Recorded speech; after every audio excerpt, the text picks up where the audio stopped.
At the request of a few, I thought I would weigh in with some thoughts on the explosion yesterday in Beirut, Lebanon. I will call this explosion in Hezbollahstan. I'm just going to take a brief look. This is sort of a preview of what I'll be talking about in more depth on Sunday. What happened, the impact, the cause, the response, and maybe just a short prophetic takeaway as to what it might mean. So this is what happened in Lebanon yesterday. The port of Beirut. You can see that there were a number of angles. There was an explosion had started to take place. An explosion had taken place in a warehouse. People saw the smoke. They started filming the smoke. And so as they were filming it, then a secondary explosion took place. It was a massive explosion. It was heard 150 miles away to the west in Cyprus. It blew out windows up to 10 kilometers, over 6 miles away from the blast site. It was described in the Arab news the next morning as a powder keg, and it was like the apocalypse. That was a quote of one person. The explosion took place along the port in Beirut. Now, the port, if you were standing on the ground looking towards the ocean, you would be looking towards the north. So Beirut goes to the south. So this took place on the north side of Beirut. This is a picture taken in July. This is a picture taken yesterday from satellite. So you can see the devastation, particularly in this area right here, where there's some grain silos, warehouses. You can see the warehouses here. That was what it looked like a couple of days ago, and this is what it looked like yesterday. You can see the blast crater. You can see the destroyed silos. This is a live feed of a news feed that was watching the blast site in Beirut. It occurred about 6 p.m. in the evening, Beirut time. And this live feed continued for many hours, and you can see that the fires continued to burn.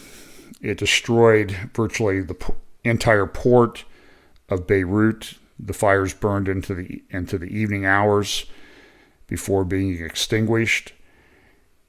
One of the local newspapers in Beirut is a newspaper called Al Akbar. It is very favorable towards Hezbollah, the terrorist organization that effectively controls the government and army of the nation of Lebanon. It is a very divided country. The following morning, this was another headline the next day. Beirut wakes up to a nightmare. It is a nightmare. As you can see, the devastation is just absolutely immense everywhere that you look. The port is destroyed. These grain silos are very important. Lebanon imports about 80% of its food. Lebanon was already in the midst of a food crisis because the government is falling apart. The banks have essentially collapsed. Lebanon has defaulted on its international debt. It is an extremely dire situation in Lebanon. Beirut has roughly a couple million people. It's roughly half the population of the country. Lebanon also has a major refugee crisis in that for many years they have hosted a large number of Palestinian refugees and their offspring they came from Israel in the 1948 war. It was also where the PLO located itself for a time after being driven out of Georgia. They are headquartered in the Bekaa Valley, which is also a major drug-producing region. It is, and then the Syrian civil war has resulted in at least 1.5 million to 2 million refugees coming from Syria into Lebanon, and they simply can't afford to take care of the people. It is a failed state. The government has collapsed over the last number of years. You might remember that Prime Minister Hariri, who also has Saudi Arabian citizenship, he's now the former prime minister, but while he was the prime minister, he went to Saudi Arabia and he was detained by the Saudi Arabians. And the pretty solid word is that in order to get free from the detention by Crown Prince Mohammed bin Salman, he paid a ransom for himself of about $7 billion. The leadership of Lebanon is incredibly corrupt. People don't trust it. There have been riots in the streets and demonstrations in the streets for well over a year now. It is really a failed state. So Israel has essentially two failed states on its northern border, Lebanon, which is effectively controlled by Hezbollah, which is why I chose the title for this little update, Explosion in Hezbollahstan. And thanks, Eric, for the tip on that. As the Wall Street Journal noted, this explosion has now pushed Lebanon to the brink. Over 50% of the people in Lebanon now live under the poverty line. Unemployment, especially among young people, is at levels that are what you would only describe as a major depression level. This is a picture graphic of the waterfront. Again, the neighborhoods to the south are largely Christian neighborhoods. Lebanon, and particularly Beirut, is a very divided city. Back during the Lebanese Civil War, back in the 1980s, it was very difficult to navigate around the city because of all the different groups and militias that took up residence and took charge of certain neighborhoods. This is a picture of the grain silos that were next to the blast site. You can see these are massive grain silos. The buildings behind them, you can see, if you look, you can see that most of the windows are blown out of those buildings. The situation, the description in the Arab news that it's apocalyptic perhaps might be an understatement. The hospitals were overwhelmed. There are thousands, upwards of 5,000 or more injured. There are at least 100 dead, but there are many, many people that are missing, and they're still looking through the rubble for those. There are, by most estimates, immediately with the explosion, 250 to 300,000 people in Beirut became homeless. Their homes would not be habitable. People don't know where to go. The city, as I think I mentioned, that Lebanon imports about 80% of its food. There have been reports of people who've been committing suicide in Lebanon because of the lack of food. With the port being destroyed, everything is going to have to come in by air. Now, the Beirut International Airport is about 5 miles away. It was not affected by the blast, and already there is massive amounts of aid pouring in from many countries.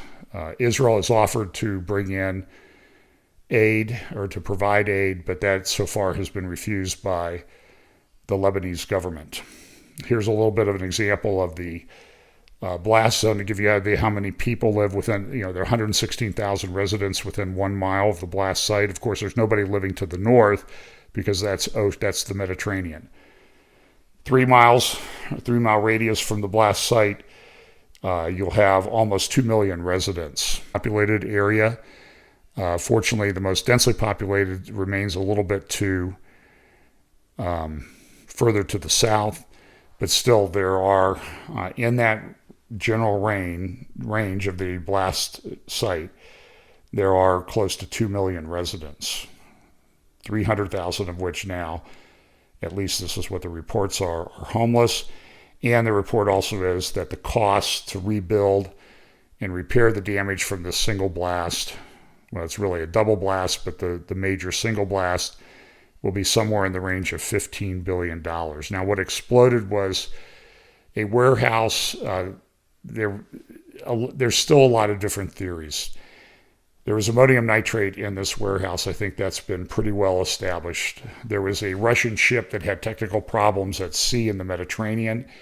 It was forced to make port in Beirut. When that ship docked, it was found that it had 2,750 tons of ammonium nitrate, which is used to make fertilizer.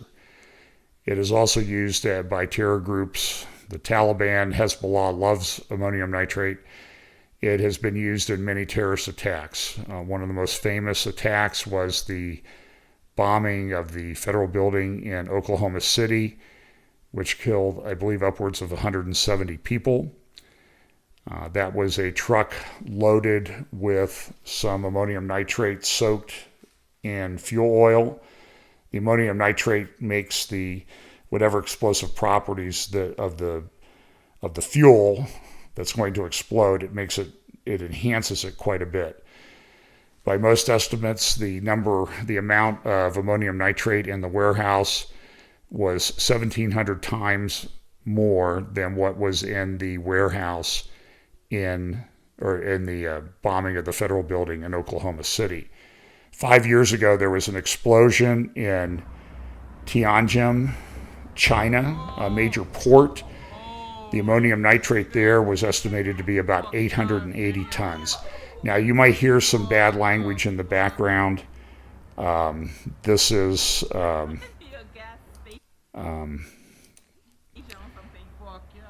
it is it was a massive explosion.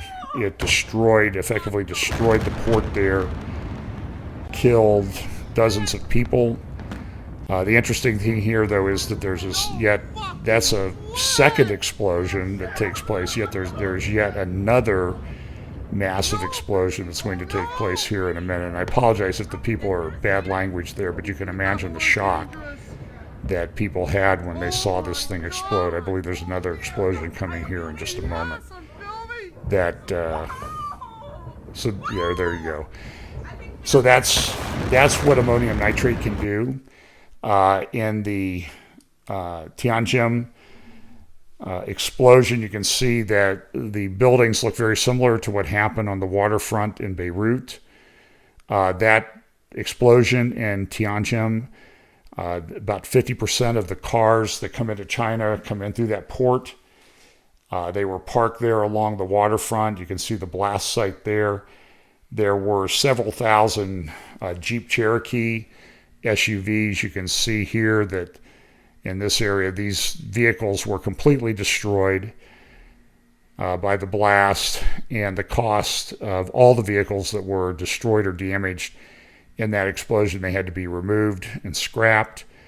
It took a long time to clear this area. The cost was estimated to be in the billions just for the damage to the vehicles.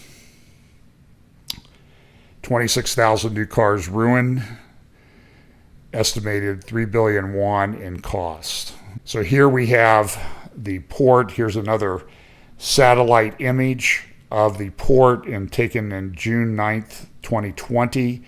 Here's what it looked like on August 5th following the blast on the evening of August 4.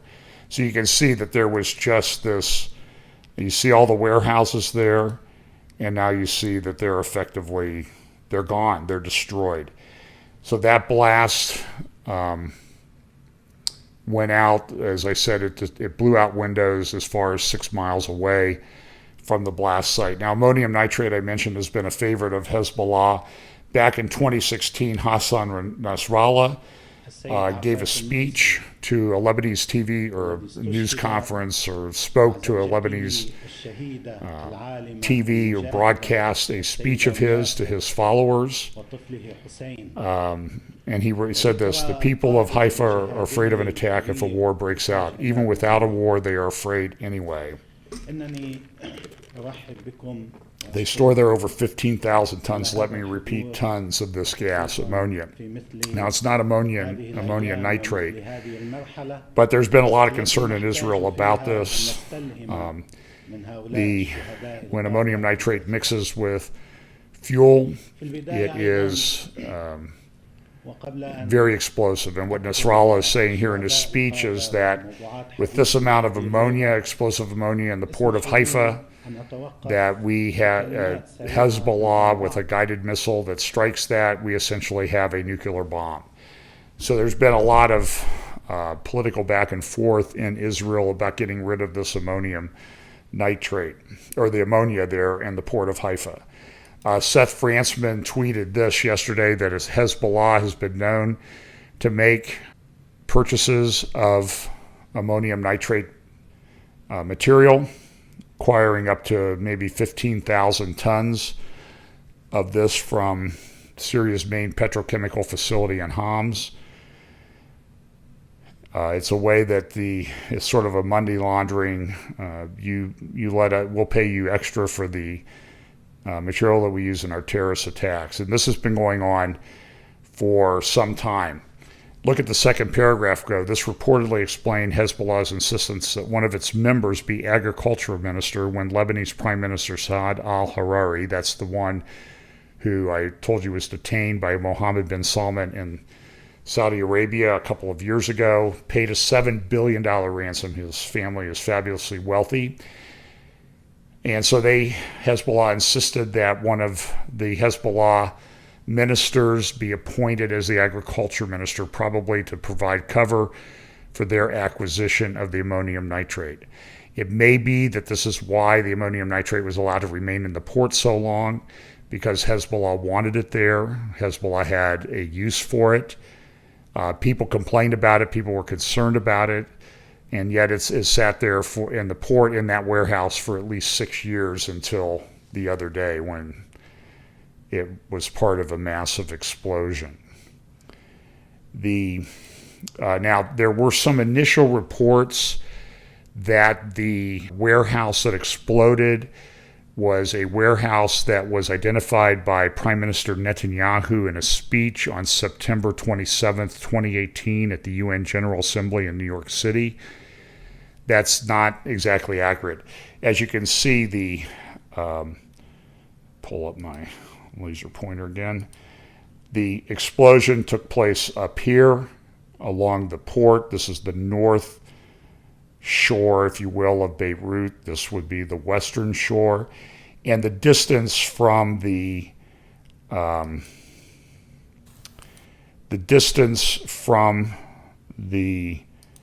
airport to the blast site is 5 miles. So there was no connection between that. Sunday I will play for you some of Netanyahu's speech. During his speech, as he's wont to do at the UN General Assembly speeches, he will use graphics. One of the graphics he used in his 2018 speech was this graphic showing precision-guided missile manufacturing facilities located around the Beirut airport. But that's not where the blast occurred. The blast occurred in the port. Now, that doesn't mean, and you'll see a little bit of an article from Seth Frantzman here in a minute, and again more on Sunday about it. That doesn't mean that Hezbollah has nothing to do with that port. Hezbollah is actively involved in what goes in that port. The reaction of the Lebanese people has been, they are really angry at the government and the ruling elite. They feel that they've been ripped off. They are essentially really in the situation, as I mentioned earlier, of being a failed state. They are out of food, they're out of money, they don't have jobs, and now with their port, they really don't have much of anything. Seth Frantzman has an excellent article, which is in the Friday, August 7 edition of the Jerusalem Post. I would highly recommend that you go to the Jerusalem Post website and read it, called Beirut Explosion Highlights Danger of Guided Missiles. And what he talks about there is the fact that Hezbollah essentially has its own terminal in the port. Things go in and out of that terminal. Things, weapons, and whatnot are offloaded from Iranian ships or Iranian-controlled ships in that port. They never pass through customs or any other kind of inspections. As I mentioned, the Lebanese government is incredibly corrupt. So they control part of that port. It is believed that there is some connection between Hezbollah and what is in that warehouse. Now, there is also, so that the official cause is that the ammonium nitrate and the fuel in that area exploded. It's believed that there is jet fuel stored there in an adjacent warehouse, and that caused the massive explosion. There's also belief in some quarters, I've not yet been able to confirm this. I've seen some videos out there that I think have been doctored that would seem to indicate that it was an outside agency. Of course, everybody's pointing the finger at Israel, but the Lebanese government, the Arab countries, and the Israeli government have all denied that Israel had any involvement in this particular attack. About a month ago, 3 weeks ago, Geopolitical Futures, that is George Friedman's think tank, had a good article on Lebanon's place in the Middle East. And the problem that we have now is we have Syria as a failed state, Lebanon is a failed state, and both of those are on the border of Israel. Seth also has a good article in Thursday's Jerusalem Post, How Can Lebanon Get Back on Its Feet? The answer is it may not be able to get back on its feet. After the blast, it's estimated that Lebanon has less than a month of grain reserves left. That might be an overly generous estimate. So there are massive international aid things going on. And then today in Beirut, Thursday, Emmanuel Macron, the president of France, showed up to express his support for the Lebanese people and the people in Beirut. He was mobbed as he moved around the city. People grabbed him, told him, "Don't you dare give any money to our government. This is a corrupt government. You should not trust them at all." There's no truth. I will dispel any rumors that might arise that Macron, based on how the Economist pictured him walking on water a number of years ago, that he walked from France to Lebanon. He took a plane. But there were people that treated him, and again, I'll talk a little more about this on Sunday. People were saying, grabbed him and said, "You're the only one that can save us. You're the only one that can save us. Don't give any money to our government. Give the money to us directly." So this is a very interesting geopolitical development, and Macron has jumped into the crisis to take advantage of it. So I think that's something that bears watching. Europe is offering preferential trade, and as it says, Lebanon faces economic collapse. That's a bit understated. That's a Deutsche Welle article from Germany. Lebanon is in the midst of economic collapse. So, as I said, I'll go into a little bit more detail on this Sunday, but here's just a quick prophetic takeaway. We have just witnessed in one brief moment the destruction of a very important city in the Middle East.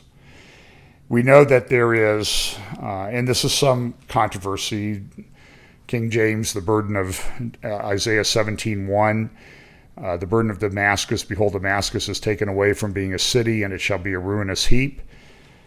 The ESV says an oracle concerning Damascus. Behold, Damascus will cease to be a city and will become a heap of ruins. Now, there are some that believe that this prophecy has already been fulfilled. I myself am not in that camp. I think that's a position that Mark Hitchcock holds. And he makes a very good argument about why he thinks that prophecy has been fulfilled. But it appears to me that the prophecy requires that Damascus is taken away from being a city, and it becomes a heap of ruins, and it remains a heap of ruins. Well, so there's been a lot of speculation over the years. How does this happen? What causes Damascus to be destroyed? And the answer is we don't know exactly, but I think we have a very good picture of how that can happen in literally an instant now. So I would say that I'm not going to say that there's direct prophetic fulfillment with the destruction of Beirut. There are some prophecies about Lebanon in Isaiah about that I think are also still future, but it certainly does sort of show you how these things can change quickly. I mean, look at what's happened in 2020. The world is in the major. I think there's a new article coming out in Foreign Affairs, which I'll be discussing, that's put out by the Council on Foreign Relations, called The Pandemic Depression. I think that's their new big article. And we are in the midst of a depression. There were another 1.2 million jobless claims filed in the U.S. This past week. And everybody's excited because that's fewer jobless claims, new jobless claims than were filed the week before. But we're in the midst of a major economic depression. Bankruptcies are growing like crazy. But it just goes to show you how in January we were talking about how great this economy was and how unemployment was at record lows. And now look where we are. And now look what has happened to a fairly major city in the world. In an instant, it's effectively destroyed. And so it just goes to show you that these prophetic things can happen very suddenly. I think I titled my update a few weeks ago, Gradually, Then Suddenly. These things are building up gradually, and then suddenly they happen.